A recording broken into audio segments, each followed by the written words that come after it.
men don't have to grow up and get over things and think that their mental health doesn't matter, because it does. I never had my father growing up in my household. I was raised by my mom, single mom, trying to raise a man, which is very hard to do. For me, it was more of perception and me getting told, tough it out, get over it, you'll be fine. Welcome to Open Seat, the podcast where we create a space for authentic conversations about faith, unfiltered and unapologetic.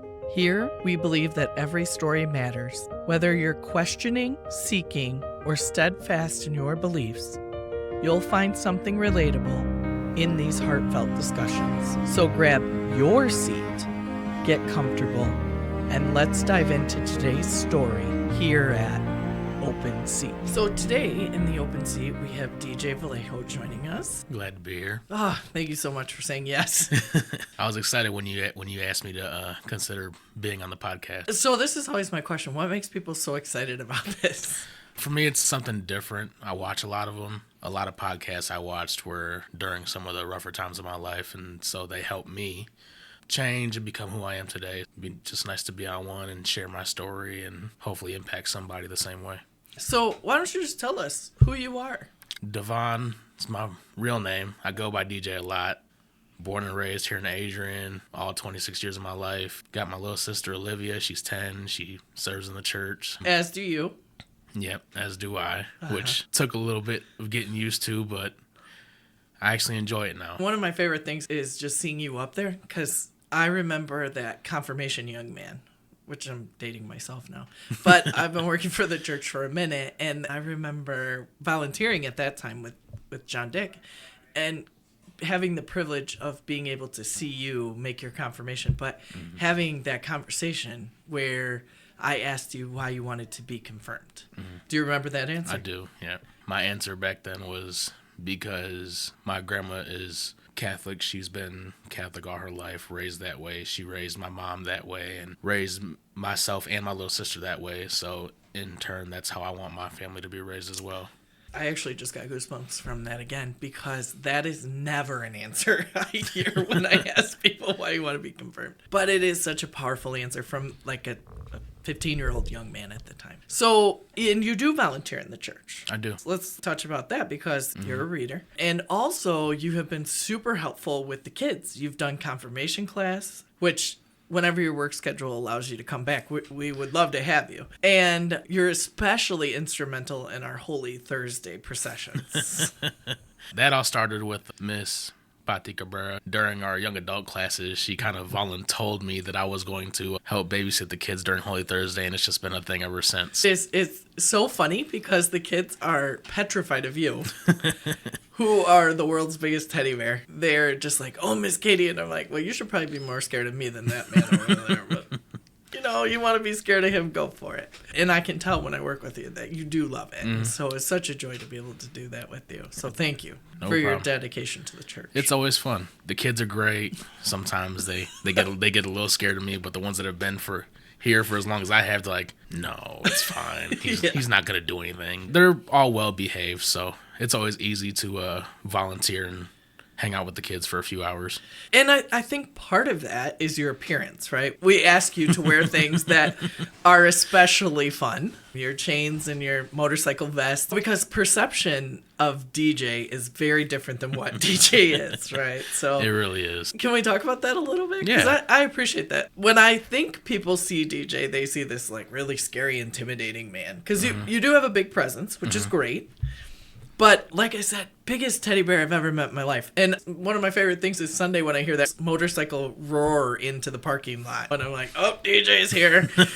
It's so funny, because he gets off his motorcycle and then walks up and starts reading the Word of God. And it's powerful to see a young man who just lives who he is authentically and still has such a deep faith and shares it with others freely. Another thing I want to talk about is, can we talk about your tattoos a little bit? Yeah. Can we get into those? Okay, so to look at your hands right now, you can see a gun, right?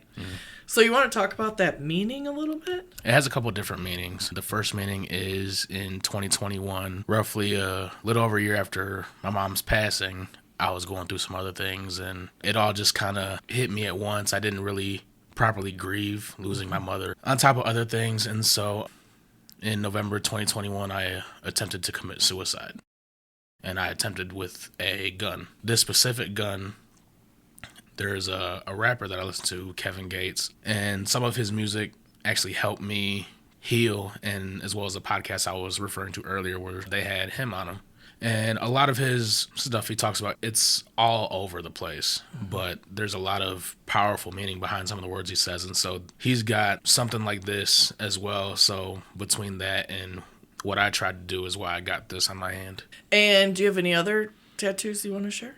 I have my mom on my bicep. I got that 6 months after she passed away, Mother's Day weekend. So it's her, but it's her with a Halloween costume on. She dressed up as a sugar skull. And then I have Philippians 4:13 on my collarbone. I got that 2 months before my mom passed away. I can do all things through Christ who gives me strength. Yep. I got that because watching her battle cancer for 5 years just gave me the same mindset. So your mom passed away how many years ago? Just over 4 years ago. It was 4 years ago last Saturday. And she battled for 5 years. Yes. How was it watching your mom battle cancer? The first few years weren't as bad. She was still moving around, walking around, doing everything she could. Between doing treatments here in Adrian, going to Houston, because we have an aunt who worked at MD Anderson, so she went down there for a second opinion for some months. And then there's a hospital in Detroit, like a trial hospital, doing that. So those first 3-4 years weren't as bad. It was that last year, just before COVID started, January 2020 is when she really started declining more. But she couldn't handle the treatment. Her body was just too tired to go through chemo and radiation again. So she was trying to get herself stronger to go back to doing treatment, but she just couldn't handle it. It just, through that year, just everything started going downhill. During the 5 years that you watched your mom battle, what did you learn about yourself and your faith? During those years, my faith was challenged a lot. Some days were better than others. I didn't question God. I questioned just why was the one person who I knew didn't deserve this going through all this. And so you kind of walked away from your faith for a little while, right? I did. After her funeral, I heavily got involved with alcohol and drugs. I stepped away from the church for about a year and a half, closer to 2 years maybe. I couldn't be in the church. Every time I went to church, all I saw was the funeral, and all those feelings came back, and I couldn't do it. So I stepped away, like I said, about a year and a half, 2 years. And during that time is when I tried to commit suicide. And right after I attempted, I went and got help. Started talking to Father Mike. Was talking to him about every week, every couple weeks, and started doing things to just get myself better. And eventually I did. That help from Father Mike did do a lot for me. And then about 2 years after that is when you invited me to the young adult classes. It really brought me back to my faith, and going through that, it made me even stronger in my faith. So without doing all that and without the friendship that I made with Eli, Janice, and Victor, I don't think I would have came back. I remember actually you extended your own invitation. You didn't realize it because you said to me, you know, the young adult group should really read Life is Messy by Matthew Kelly. That was a big thing that really helped you a lot with a lot of things. And I was kind of like, yes, why don't you come and lead that? I believe your response was a typical no when I asked people to do those kind of things. But then you started showing up. And there was a community that was formed there that still continues beyond this thing. Because outside of young adult, you and Victor were hanging out and doing some things, right? Yep, we hung out every once in a while. We'd try to go watch the Tigers game. We'd talk almost every day. Went out with their family once or twice, I believe. So yeah, going to young adult and forming that really close friendship with Victor, which we're still pretty close to this day. We at least talk every day after church. It was nice. That's the thing that I appreciate the most about a lot of things we do here.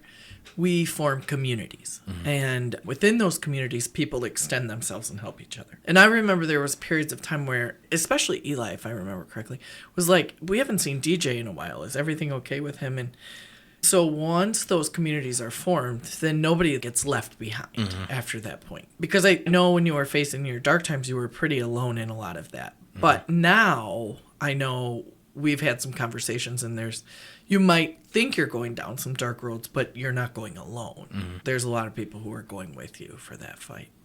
Honestly, the big thing is for me, before I got that help, men's mental health, it was non-existent. Nobody believes in it. A lot of men, especially around my age, even older, are raised to think that men don't cry, men can't cry, tough it out, get over it. And that's a big thing towards men's suicide. They don't think they have anybody to talk to. And that was a big thing for me. I didn't think I had anybody to talk to until I reached out and got the help. That's the first step in it. Everybody has somebody to talk to. Men don't have to grow up and get over things and think that their mental health doesn't matter, because it does. I never had my father growing up in my household. I was raised by my mom, single mom, trying to raise a man, which is very hard to do. For me, it was more of perception and me getting told, tough it out, get over it, you'll be fine. Internally or like by people? Internally and by people. The people that surround you, you don't really know, like high school. A lot of those guys, except for one, which I actually met before in driver's ed and met him again at confirmation class. Besides that, I don't have any friends from high school, but the one, Chris, I met him in driver's ed, and that was almost 12 years ago, I believe. And we were friends then he ended up at the confirmation classes, so we've been friends, best friends, almost brothers for the better part of a decade. And he's really the only one that I confide in when it comes to personal things like that. Before I got help, I really didn't confide him in a whole lot. We just had a lot to bond over, so. Yeah, and now you have these real people who actually say, like, you need something, you tell us, and we're there. I got this very touching letter from you last Lent, I think it was, that described exactly that, right? Like, I know that if I need something, you will be there. And quite honestly, that's probably one of the best compliments I've ever received in my life. Because I have known you for a minute, and we've talked about a lot of things. I'm blessed to be able to do that with you, but I want to make sure that one of the things you understand is that those perceptions of how things are not really what it is. And so walking through your journey, how did you start to quiet those voices that were so loud for a while?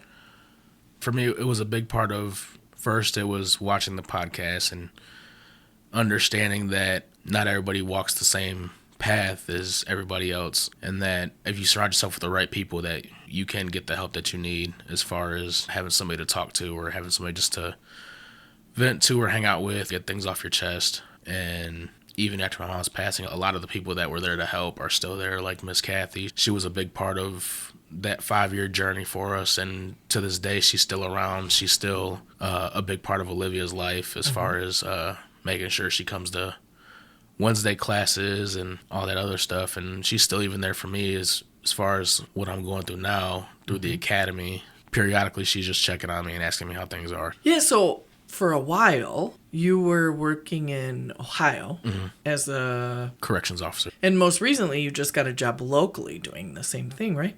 So how has that affected your life, being a corrections officer? It's opened up my eyes in a big way. First, I never thought I was going to be in this field of work. Before that, I worked here in Tiva factory in Adrian for just shy of 4 years, and then I worked for Pepsi, and then I quit Pepsi to work at Lucas County Correctional Treatment Facility, and that kind of opened my eyes in a bigger way. Personally, being on both sides of that and having that experience down in Lucas County was different, and I experienced a few different things down there also that put me deeper in my faith. And so me wanting just to be closer to home, I had applied for a job locally here and got accepted. So now I'm going through the process of coming back home to work here. Are you excited about this, or a I little am. nervous? Or? Look, I think in this profession, if you're not nervous, it's kind of dangerous. Nervousness for me really only comes for being in a newer environment, bigger environment. The possibilities are a lot different when it comes to being up here. It's slightly more dangerous. Dangerous no matter where you go, but being in the place where I'm at, it'll be slightly more dangerous. But it's not for the weak. The training you got to take very seriously, or you're going to cause yourself or others serious physical injury. And you have a lot to lose at this point in life, right? You've talked about your sister Olivia, but why don't you tell us a little bit about what your relationship with Olivia is? And it's different than most because I'm 26, she's 10, so there's a big 16-year age gap between the two of us. Yeah. A lot of people think she's my daughter, especially the ones that don't really know us outside of our family or our church. But nonetheless, she still is my little sister. I still treat her as such, take care of her, all that stuff. But after our mom passed away, me and my grandma did assume legal guardianship of her. So in a sense, she is like my child, and I teach her and protect her as such. And everything I've ever known you to work for in the last couple of years has been to be able to take care of Olivia. Mm-hmm. Because your grandma's wonderful, but she's not getting any younger. No. Our grandma is definitely heaven sent. But one thing I've learned is life is unexpected. Mm-hmm. I didn't expect to lose my mom at a young age, but here we are, and so now I gotta work even harder to make sure that Olivia doesn't go through the things that I went to at a younger age and have to grow up at a young age and not enjoy my young life, which I have had my moments where I did enjoy it, but most of it has been spent working and trying to make a life for myself and make a better life for her, since now she is my responsibility. Your mom was a single mom, but your dad has been in and out of your life a little bit, right? Mm-hmm. So you want to describe the relationship you've had with your dad and how that's either tested or strengthened your faith? So my dad had left us when I was about 3 or 4.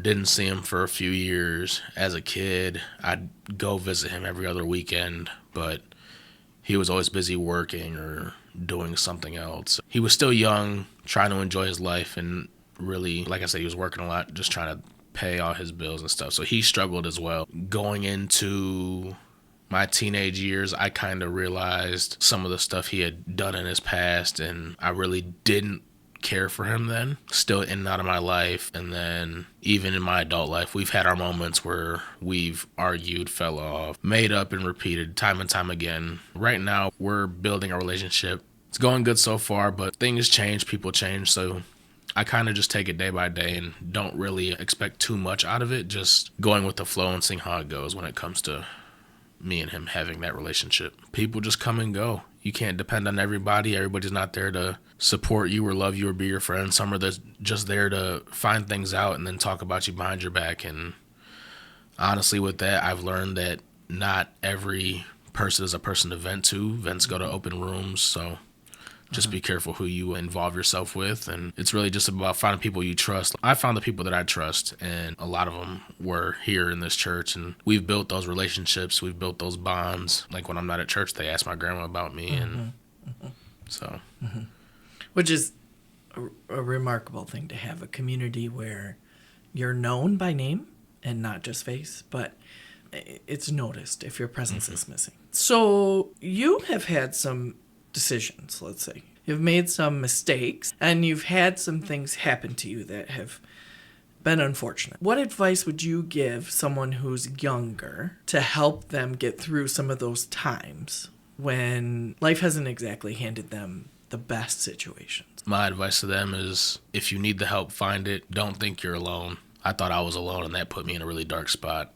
Instead of looking for the help that I needed, I kind of just closed myself off and mentally and emotionally just shut down from everybody, kind of pushed everybody out of my life. Because at that point in time, I thought I shut everybody out and just no contact with them, and did what I was going to do and make things a lot easier. But it didn't make anything easier. It made everybody more upset that I didn't reach out to them. If they need the help, find it. Don't wait. There's plenty of resources out there for people to use to get through what they're going through. In life, your faith is going to be tested. And when you find those people that pull you back into your faith, like for me, my faith, more deeply connected now than I was before I went through everything. Mm-hmm. And that's in part to the people that I'm surrounded myself with, who pushed me to keep coming and involving myself in the church more. It's easy to find friends, and I probably should use the air quotes, friends who will say yes to everything you want. Right? Like, oh yeah, DJ, you're doing great. Don't worry about it. But to find friends who actually want to push you to be the person that they know you can be, I think that's really what has propelled you to be who you are today. Your family has been a strong advocate for you, and your friends would go to the ends of the earth for you. I've seen it. I think one thing that could be said to help people with mental health is those are the tapes you need to listen to. Not the ones that you think you hear in your head, but the ones that people are actually saying to you and putting them on repeat. Because I think what happens sometimes is that we shut everybody out. We try to get them quiet. Because there's noise, a lot of it. And it's hard to decipher that noise. But help would help you discern which noise you need to hear and which noise you don't. Exactly. Any ideas of resources people can turn to? The suicide helpline, any local therapist, or for me, like I said, it was Father Mike, the pastor here in Adrian. Anybody you feel like you can confide in or trust. Like I said, for me, it was hard for me at first, and even at first, talking to Father Mike, it was hard for me to talk about what I was going through to my pastor, who I see every Sunday, who Sure. thinks everything's all fine and everything, until I finally told him I wasn't okay and sat in his office and just told him what was going on. And it took quite a few sessions with that, and also the spiritual guidance I did with Miss Phyllis. Yeah, Phyllis the Court did your spiritual direction, yeah. Are you still doing that? Or No, we completed that a couple months ago, I believe, but we still have that connection to where if I need to talk about anything or anything like that, I still have her number and her email. She is a wonderful woman. So what was spiritual direction? So once a month, or whenever she was available, I'd go in, talk to her about how I was doing in my faith, in my church, things that were going on at work, and everything in between. We built that relationship during spiritual direction, and she would give me some advice just to dig deeper into my faith and question me about just certain aspects of it. And during that time, I actually felt a real deep connection with my faith. It was during an incident at my old job, and that kind of it pushed me deeper into my faith, because I realized that sometimes those guardian angels or the people looking after you, they can be real. So this is something you would recommend to other people too, right? Spiritual direction is an opportunity for deepening your faith and really helping you decipher some of those noises that we're hearing in the world too. Especially if they're questioning their faith. I know you recommend the book Life is Messy. Is that still a recommendation? Oh, yeah. For going through some stuff? Yep. It definitely opened my mind up to realize that everybody goes through things, and some people have it worse than others. I think one thing that a lot of people do nowadays is they compare their lives to everybody else, and it's more due to social media. And it was something that I heard about that, is that everything on social media isn't what it seems to be. A lot of people use social media as a facade to just show off the better part of life, but they don't show the struggles and the pain and suffering they went through to get to where they are and what they have. I think it's in Life is Messy. It does talk about social media and perceptions, and there's a complete chapter on it.